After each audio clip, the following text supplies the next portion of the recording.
live up to that. No problem. I'm going to read a poem. It's dedicated to an American hero, Pat Tillman.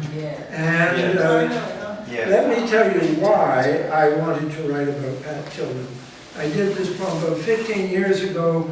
America was coming apart after the Iraq War, and my idea was find somebody that everybody can respect.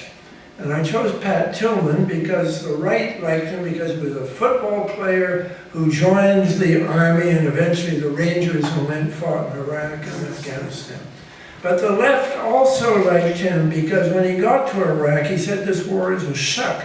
And he emailed home to his mother and said, I want to talk to Noam Chomsky and tell him what I've seen here. So he was a hero to the left too.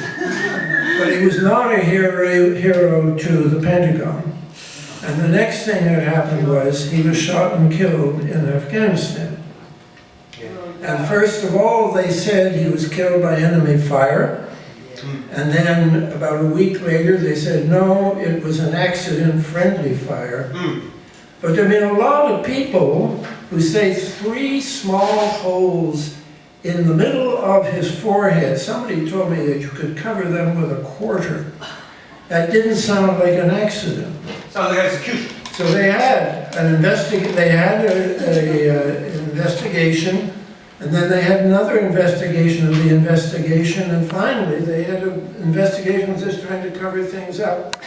So that's where I came in. I wrote my poem, and I sent it to Alex Jones at InfoWars, who has 1 million fans reading him every day, and I sent it to Michel Hochodowski, who has a left-wing zine up in Canada, 50,000 every day. So I waited for the crowds to join up and unite behind this poem, and the reader I got was James Self.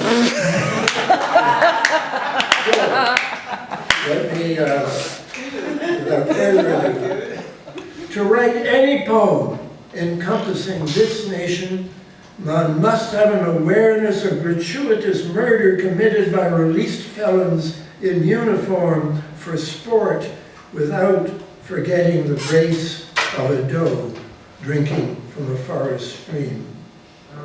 We are not like the villagers I knew and loved in northern Thailand. We, in this domineering state, demented, as Whitman wrote, with the mania of owning things, cannot be unlike it in character. We are what we think, and we think in community, using a language stained with crimes. And yet there is still this ground under the turbulent surface of the endless river, where every one of us, of whatever decent tendency, can gather as if to be reborn and turn in the same direction to celebrate the honor of Corporal Pat Tillman, who gave up a lucrative NFL career to enlist as a ranger and fought in the Iraq War with, as he noted in his journal, but I do this as a quote from his journal this time, little or no justification other than our imperial whim. And then, after emails about his desire to speak to Noam Chomsky, only by sharing what we know can we become free. He was killed 2 months later by a comrade in friendly fire.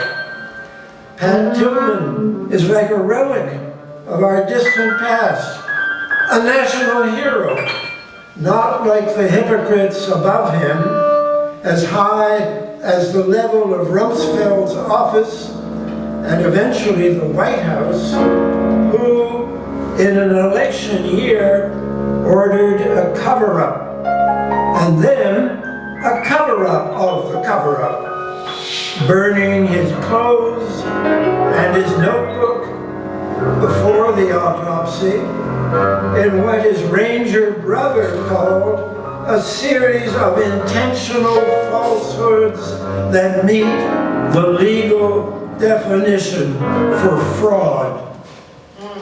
With the destruction of evidence and 3 bullet holes in a tight cluster in the forehead, the doctor suspected criminal intent.